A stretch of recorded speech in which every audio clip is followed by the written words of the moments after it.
Back again. Back again. Another episode of A Muslim and an Atheist Breaks Bread. What you saying, Pops? I'm good, man. Yeah? Okay, so today, we've done a few videos on Israel-Palestine. So... We did one. We did two. We did two. We did a couple, I should say. Yeah, we've avoided it. We avoided it, but we're going to dive into it a little bit, like I say. So...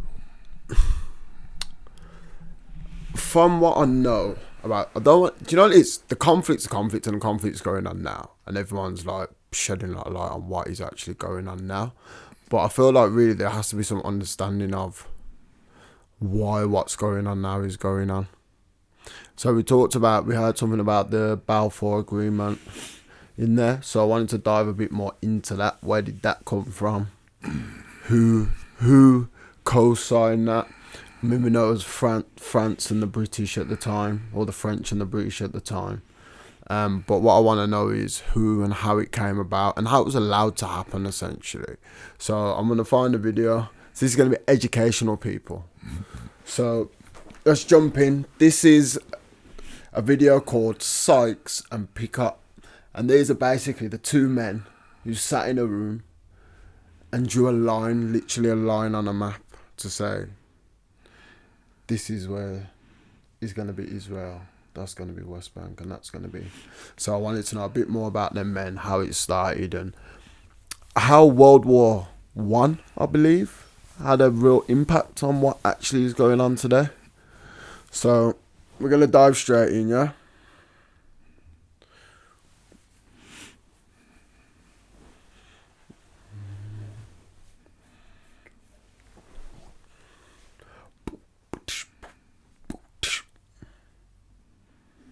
As we'll see in this video and in others, the roots of a lot of the current disagreements in the Middle East, and a lot of the conflict in the Middle East, can actually be traced back to World War I. And I realize this is an incredibly touchy subject, that there are people who have very strong feelings on either side of it. And my goal here is to really give my best attempt at what really happened. But I encourage you to doubt any of this and look it up yourself and come, frankly, to your own conclusions. So let's rewind back to October of 1915, or 1915 in particular. The British were already at war with the Ottomans. This is a reminder of some of what happened in 1915. The Gallipoli campaign. By the end of 1915, it was pretty clear that this was a disaster for the Allies. The Ottomans were able to fend off the Allies. They were in retreat.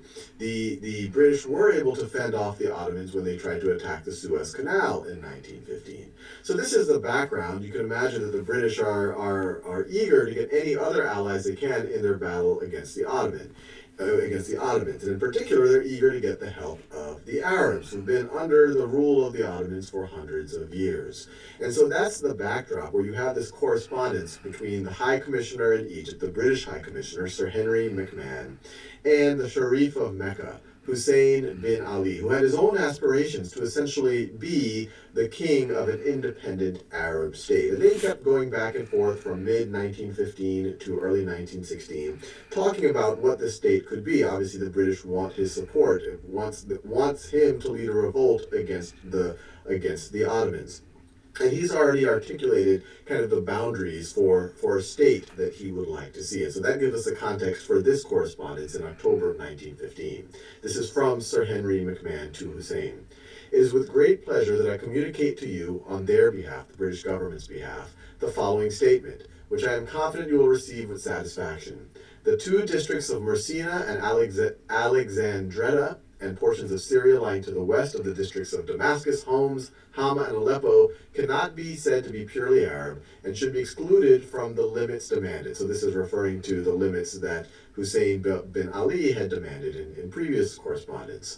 With the above modification, so just that region right over there, this right over here is Messina, Alexandretta, this is Hama, Homs, Damascus. So really what he's referring to is this region, the west of those cities right over here. So he's saying, look, you can't really consider this to be purely Arab. I'm going to exclude this out of the boundaries of this potential independent Arab state. With the above modification, and without prejudice to our existing treaties with Arab chiefs, we accept those limits. We accept those limits.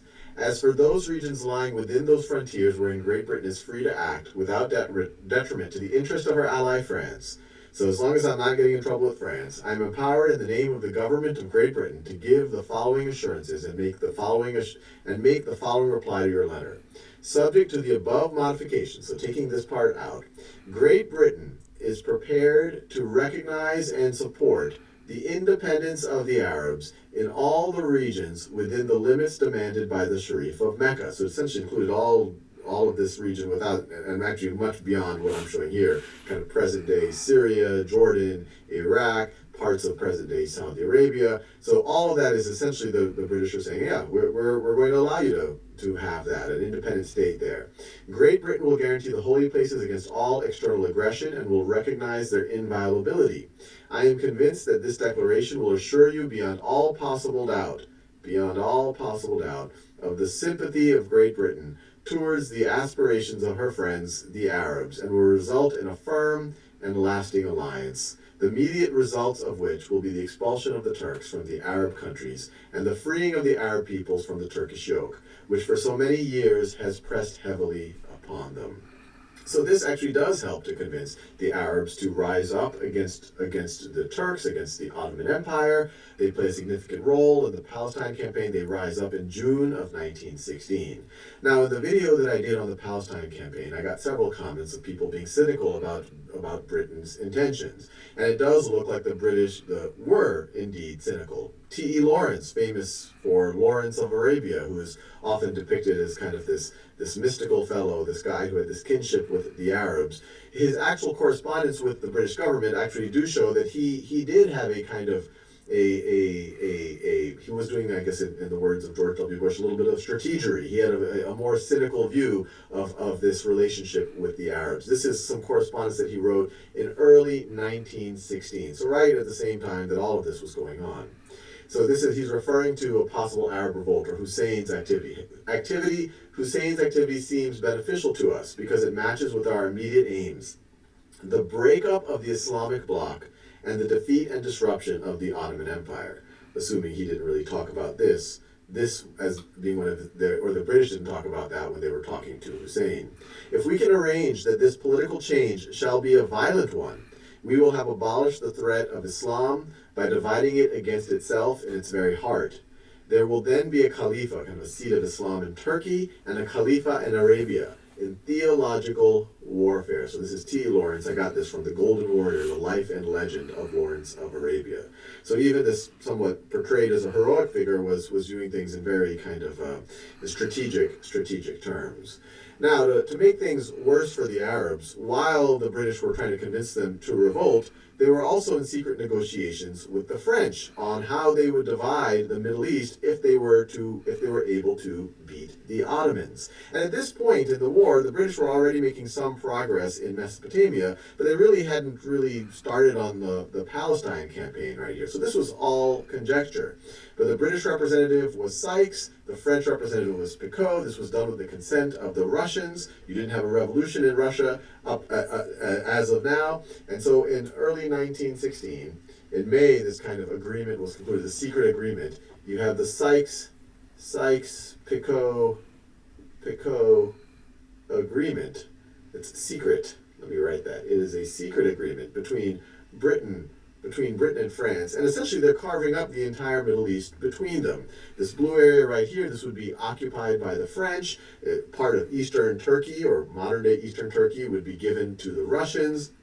The British would be able to occupy southern Mesopotamia, essentially ensuring kind of protection of the oil that is coming out of Persia. Oil is becoming more and more of a relevant factor in kind of global power. And then you have these two protectorates right over here, which in theory could be independent or an independent Arab state or two independent Arab states under the protection, let me put that in quotes, because protectorate is always not as nice as it sounds, under the protection of the French or the British, which means, hey, you're an independent state, but we will protect you in case anyone wants to invade. The reality of protectorates is that it usually involves the people doing the protectoring, the people who are doing the protecting have all of the real power and all of the real influence. And the Sykes-Picot Agreement also gave this little carve-out to Britain so they would have access to the Mediterranean. And Palestine, or the Roman Kingdom of Judea, this is carved out as kind of as a separate a separate international property, something that would be administered by multiple states. And I guess the argument would be is this is where the Holy Lands are. Multiple religions have some of their holiest sites within here. And so they carved it out like this. And once again, this is all in secret. They obviously don't want the Arabs to find out because they're about to convince the Arabs to join in a revolt against the Ottomans. Now, to make things, and once again, this was all in secret up to this point in 1916 when it was all agreed on. And then you forward to 1917, where we have the famous Balfour Declaration.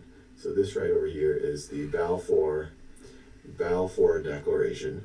And it was essentially a letter from the Foreign Secretary of the UK, Balfour, to Lord Rothschild, who was a very who's a leading British citizen, a leading member of the Jewish community. And in it he writes, "Dear Lord Rothschild, I have much pleasure in conveying to you, on behalf of His Majesty's government, the following declaration of sympathy with Jewish Zionist aspirations, which has been submitted to and approved by the Cabinet. His Majesty's government view with favor the establishment in Palestine of a national home for the Jewish people, and will use their best endeavors to facilitate the achievement of this objective, it being clearly understood that nothing shall be done which may prejudice the civil and religious rights of existing non-Jewish communities in Palestine, or the rights and political status enjoyed by Jews in any other country. I should be grateful if you would bring this declaration to the knowledge of the Zionist Federation," signed Arthur Balfour. And here he's not explicitly saying, and they're being very careful here, he's not saying we're supporting a state for the Jewish people, but he's saying he's supporting the return, a national home for the Jewish people, but at the same time he's saying that it being clearly understood that nothing shall be done which may prejudice the civil and religious rights of the existing non-Jewish communities in Palestine. Needless to say, you can imagine that this kind of is making the Arabs fairly uncomfortable. On one side, it seems, based on some of the McMahon-Hussein correspondences that were, especially in 1915, that they were being promised kind of an independent Arab state, which included much of this territory, but at the same time in the Balfour Declaration, the British were promising to kind of the Jewish diaspora that they could have a homeland there, and it might one day, who knows, it might one day turn into some type of a state. And to make the Arabs even more uncomfortable, this was November 2nd, 1917. By the end of November, you have to remember that 1917, you first had a revolution in Russia, the Tsar is overthrown in February, and in March of 1917, in October, the Bolsheviks take over. They want to get out of the war. They don't like all these secret deals. Not clear that they would even get what they were entitled to in these secret deals. And so they actually release all the entire text of the Sykes-Picot Agreement. They released this. So the same month, you have the Arabs and the Ottomans, and the Ottomans were very happy to see this because it kind of would undermine the Arabs' kind of belief in maybe supporting the Allies. But in 1 month, you have the Arabs finding out about the Balfour Declaration, which was a public declaration, and then later that month, because of the Russian release of it, the formerly secret Sykes-Picot Agreement. So it makes them very, or at least a little bit more suspicious. And so you can imagine the British Empire trying to have it both ways, to kind of have support from the Jewish diaspora, while at the same time have support from the Arabs in their revolt against the Ottomans, would lead to very significant conflicts over the decades to come. Regardless of which side of the issue you fall on, a lot of the seed is happening right around now, right around World War I. And this has been admitted by the British government. This is right here, this was the then Secretary, or Foreign Secretary Jack Straw, UK Foreign Secretary. It's going to finish in a minute anyway. There's a lot of talking. But you see how deceptive the whole thing is from beginning to end. 100%. Just lie on top of lie. Everything is just constructed around. Now, at no point do we hear the word Muslim except the intentions from the original thing. existing something people who live there. Non-Jewish. What they never talk about is all the Christians that live there. Half of the Palestinians were Christians anyway. Mm-hmm. So, the Jewish state basically have been eradicating Christians and Muslims. Yeah. But I think, because I think it's language, isn't it? So I think as soon as non-Jewish. you say non-Jewish, but then as soon as you say Arab, people just would assume all Muslims. Arabs are Muslims. Yeah, not Christians. So people don't really see Arabia as a place, it's a religion, and it's like, oh, you're Arab, you're a Muslim. It's like they don't know Christian. Some people say Indians, and every Indian's a Hindu, but there's more Christians in India than here. Do you understand what I mean? No, I would say with the Indians, they were all originally Hindus, and then Islam came.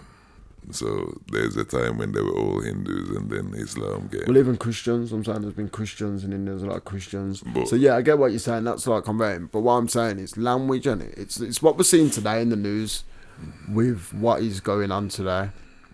When you hear in Israel talk about the Palestinians, first of all, they don't even refer to them as Palestinians. They refer to them as Hamas. They refer to them as dogs. They refer to them as, Muslims. So it's dehumanizing, isn't it? Once you dehumanize people, it's easy to gain sympathy when you destroy them, isn't it?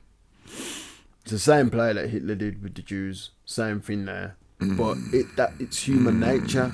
Devalue something, and then it's easier to get rid of it. Essentially, yes, a lot of that I agree with, except for the Hitler bit. So we won't go into that though, because that would take us off course. But I always say, who owns the printing presses? Who owned them all the time? So whatever commentary there is tends to be from a particular source. It isn't genuine, actual commentary. So well, I think we can say that, but I wouldn't know, in terms of in 1915 who owned the printing press in England. But what it clearly shows is the British government have a close relationship with Rothschilds. Now, the Rothschilds, as far as I know, weren't ever the government in America or the government anywhere. I know, they managed to buy parts of the English bank through skanking the French or skanking the stock, or shorting stocks, as we should say, during the war. I know that much. And that's how they've got a lot of wealth. And then I know they managed to buy into the royal family. So what I'm saying is, when government already have these relationships with people, with people. Well, what you got to think is all wars have been financed. Who financed them? Well, the World a Bank government finance. wants to make, World a Bank country's broke. It World decides, Bank. our World way Bank. forward is we're going to go over there and war with our neighbour and take all their stuff. Someone lends us money to be able to do that. Yeah. So where did that loan come from in the first place? And that's always been from particular sources. Yes. Which is how they became the industry that they are. But that's, okay, so I see what you're saying, but it's even more than that, is what I'm saying to you. It's about positions of power, essentially. People have been in positions of power to take advantage of opportunity in it. And unfortunately, war and chaos breeds opportunity for capitalists. War isn't accidental. So this is what I said. Capitalists create wars because it's good for business, for capitalism.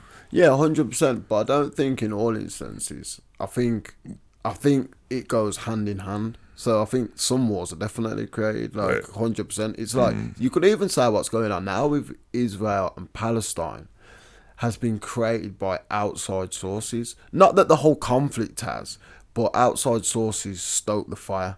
So let's say America really, alright, they're backing Israel, but really their probably main goal is, one, to have a territory in the Arabian state, but two, to get rid of Iran.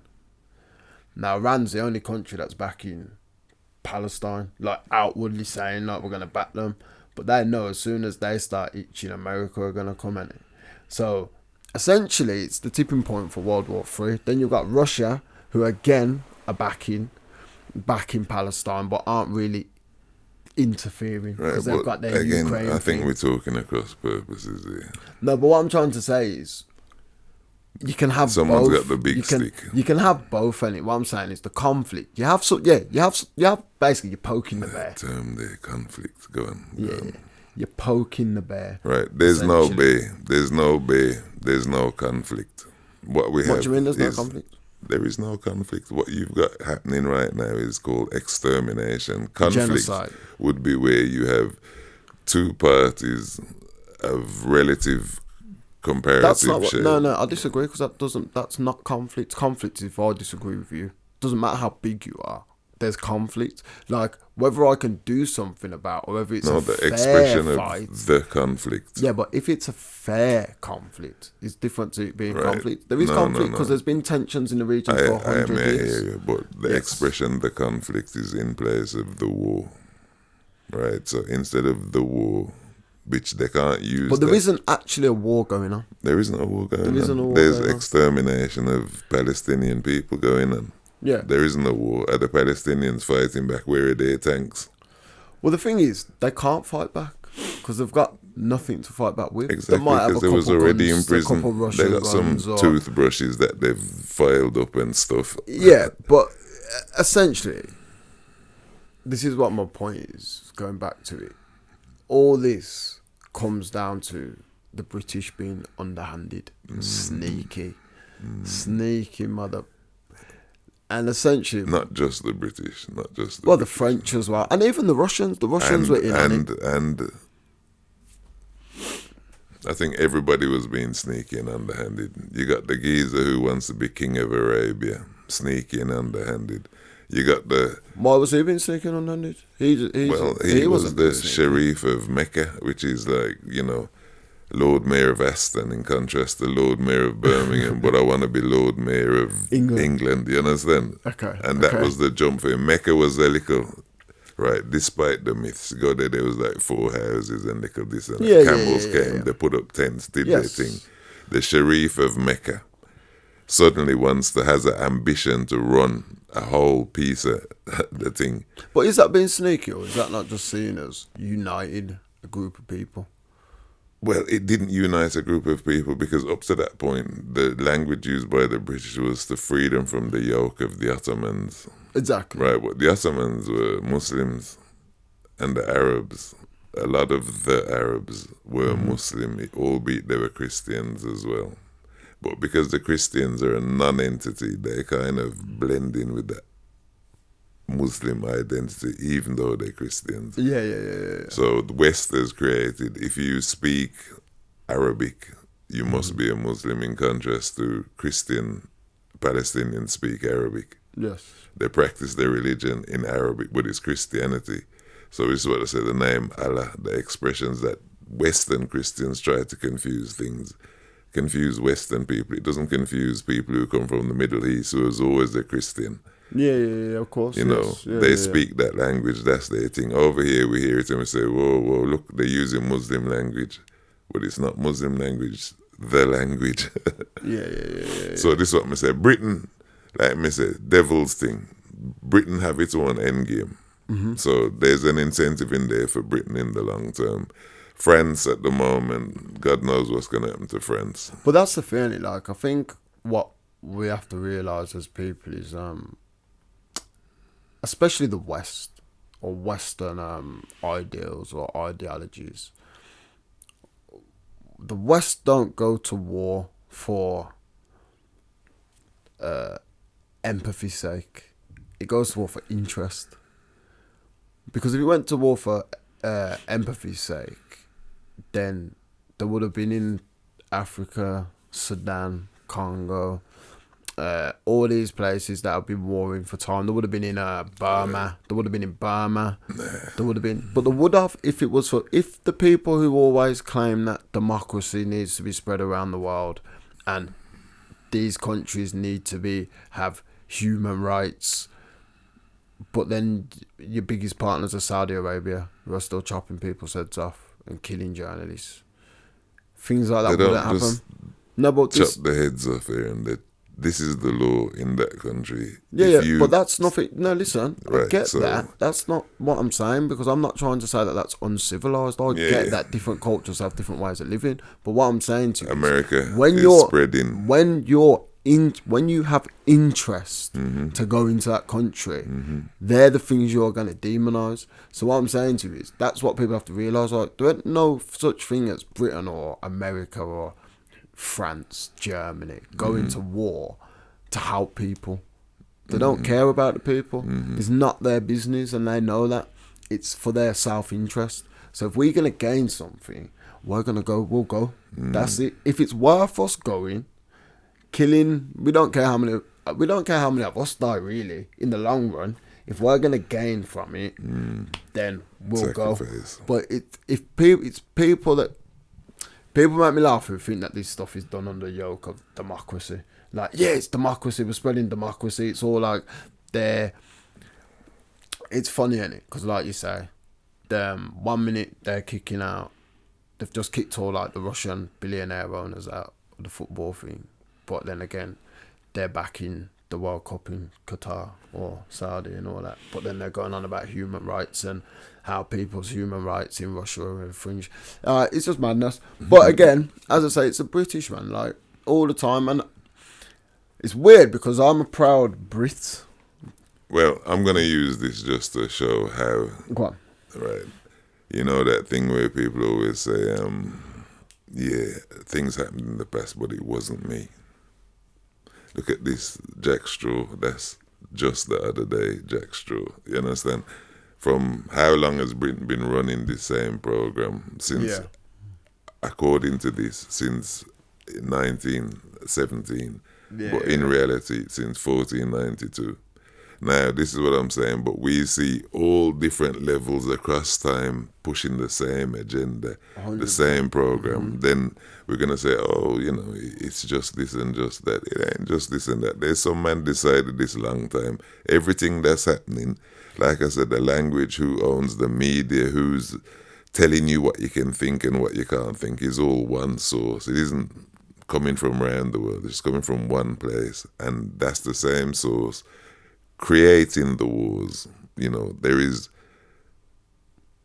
conflict, I agree, because some people who have got stones are being bombed by nuclear missiles. So I don't know if that represents, you can say it's a conflict. To me, it sounds like an extermination still. It doesn't sound anything.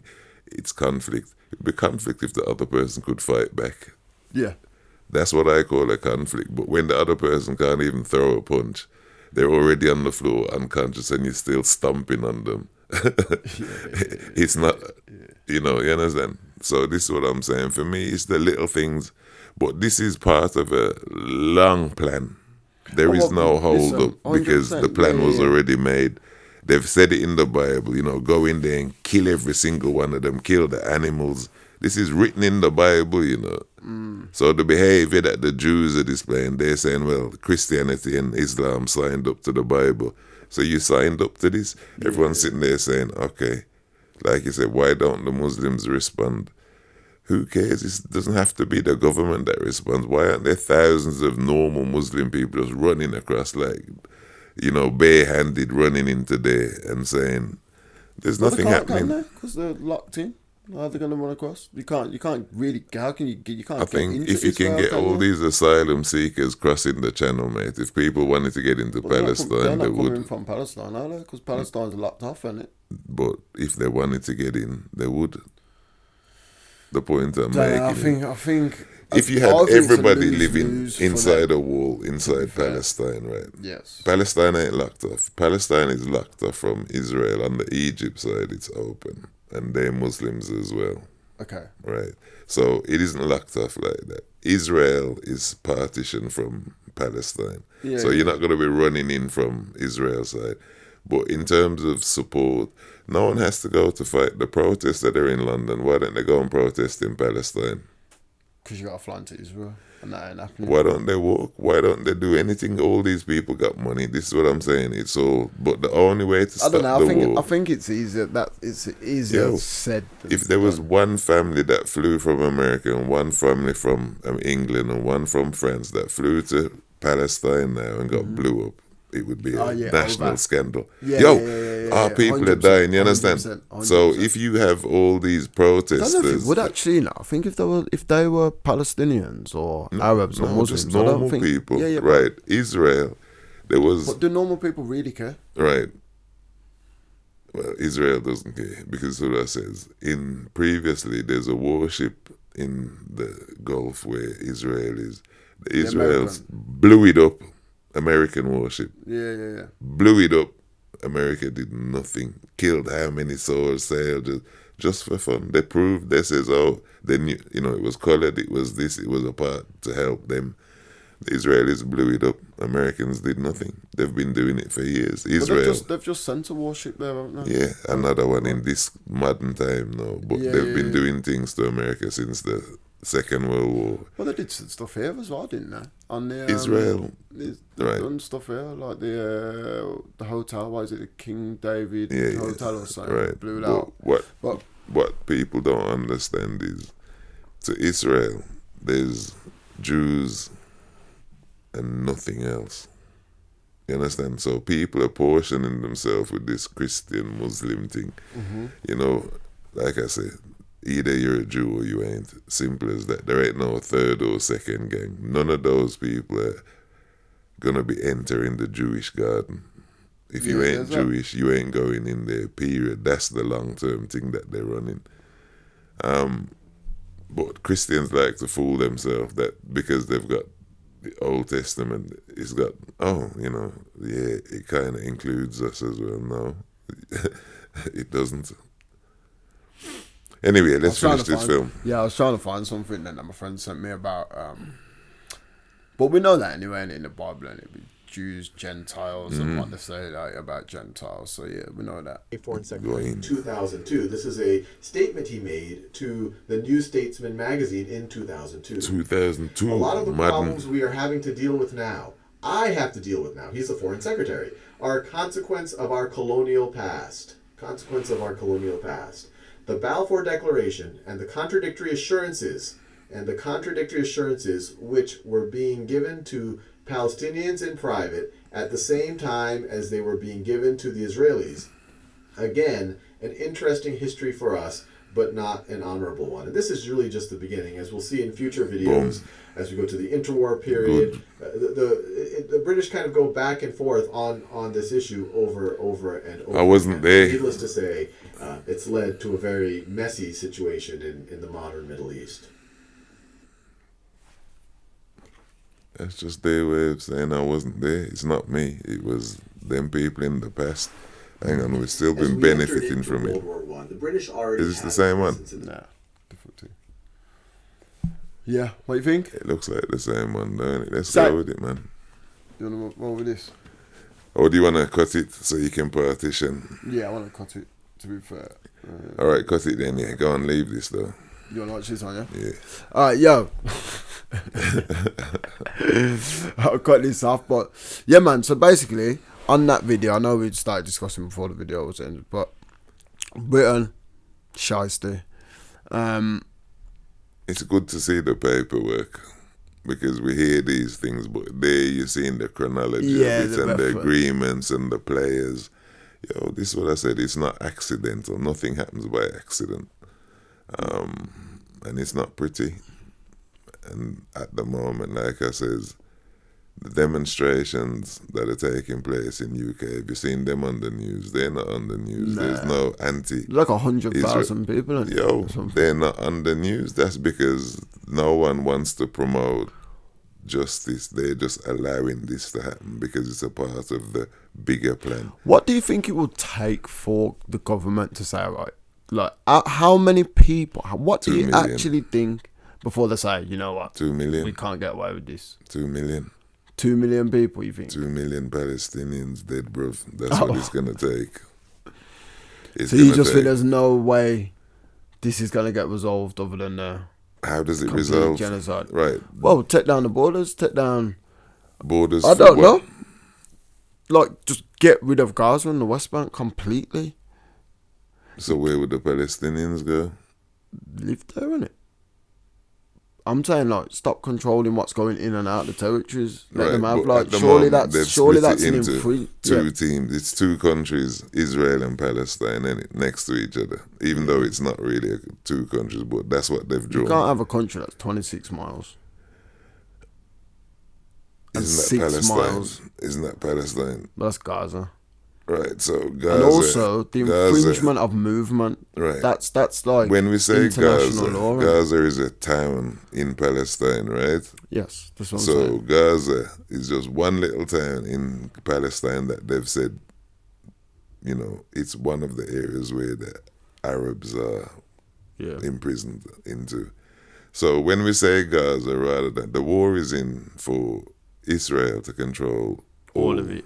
Yeah. all of it. There's Yeah, going to yeah. be no Palestinian state, no Palestinian Yes. government. I get that. They want them to go to Egypt, essentially. Or Well, to they don't Saudi. care. They want them dead, essentially. But for political purposes, like I said, Egypt is ready to declare war. How can you push 2 million people into my country? That's an act of war.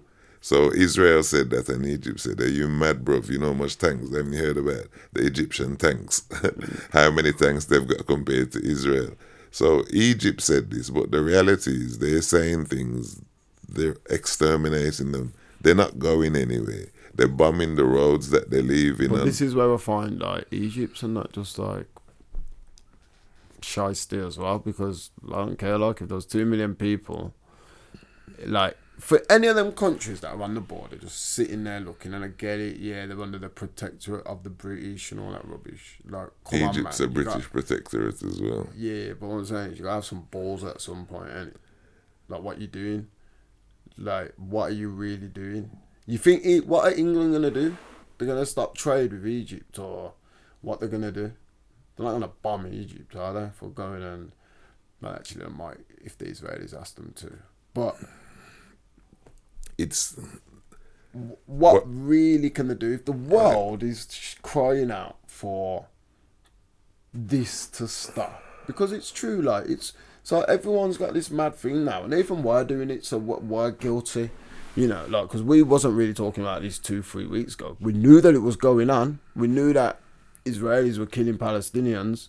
We know that's been going on for years. I've known that's been going on for years, but it hasn't really made me think, oh, whoa, I need to, like, say something or do something or speak out about it, because it doesn't really affect me. It's like that, innit? Like, it's just happening over there. So, but now there's eyes on it, which is a good thing. People are talking about it. Yeah, but So what how we're long talking can the about now government- is different to what was going on before, right? Before there was a slow annihilation of these people. They were being contained. They were being tortured. Right, apartheid. So, right, they're in apartheid, the same as our people have been in apartheid. So we know what apartheid is. Let's be clear, right? When we use the word slavery, everyone's going to have a different perception and a different experience of the process. But the word represents the whole process of the lynchings and the burnings and castrations is a part of the slave experience. Right? If we just focus on masters, desire to rump or jump on the sisters, then slavery wasn't really that bad. But if you focus on the pain and the suffering and the torture and the dehumanization and forcing son to breed mom and then take it, like I said, slavery was bad. We don't talk about slavery. Right? Apartheid is apartheid. The South African one and the Israel one started the same year. Okay. The same year. Was that 2006? Right. No. Organized 2006. Sorry. So when did it start? 1947, man. Yeah, 47. Right. So apartheid started the same year 2006 in both countries, run by the same people who were overseeing protectorate, whatever. Apartheid is a wholly abhorrent practice. And it's been practiced against South Africans who were not free to do anything at all. Their land was taken, they were pushed to live on a little stamp, just like Gaza, called Soweto. Yeah. And, you know, they had their public resistance, which was labeled like they was warring against the oppressors. There was never warring. All they wanted was to be free and to have some say in the land. Now, guess what? Palestine, like South Africa, much smaller than South Africa, has been occupied by another invading army who came in as refugees initially. Now, that occupying army doesn't have or has had to have nukes and stuff to use. They've used finance and commerce and media and the other things that they've managed to establish themselves around the world as world leaders. The leader of it has always been the same people. They've always been talking to the same families, the heads of these things. The heads of these things here talk to the heads of those things there. What the public, like I said, apartheid was in South Africa and it was in Israel. It's been in both places at the same time for our whole lives, both of us. People don't see it as anything. They separate Palestine from South Africa. Oh, Mandela came and set the captive free down here. No one talked about what was going on in Palestine still. But now, like I said, maybe there'll be a Mandela now. What Bible prophecy says is this might be. You know, the thing is, like, I've been recently watching, what's it called now? Godfather of Harlem. And there's a lot of Malcolm X in that. And he was talking about Palestine. When he went to Mecca and done his thing. When he became a Muslim. Muslim. A speech. When he became like a real Muslim, yeah. When he became a real Muslim, yeah. And he done some big speech about Palestine at the time. So Malcolm was fully switched on, man, political. Plus there were people who he would meet with and talk about that. Like I said, the day he was assassinated, there's this next man that they don't talk about. He was assassinated on the same day in Saudi Arabia, who was Malcolm's link. And what they were planning to do was that Dr. Shabazz or something. He's the man who took him on the Hajj. Yeah, who took him round and he's made the first him meet white the man. kings. The first white man that he prayed with, wasn't it? Yeah. So This is in the season. This is what I'm saying. My man is influential, but they've never discussed how. But it was gonna be mega. What was gonna come next was supposed to be gonna be mega. That's why they have to bump him off then. Done it right now. Alright, listen, I'm going to wrap this one up. Again. Yeah, man, Baron, that's what we can say. Yo, we're out. Peace.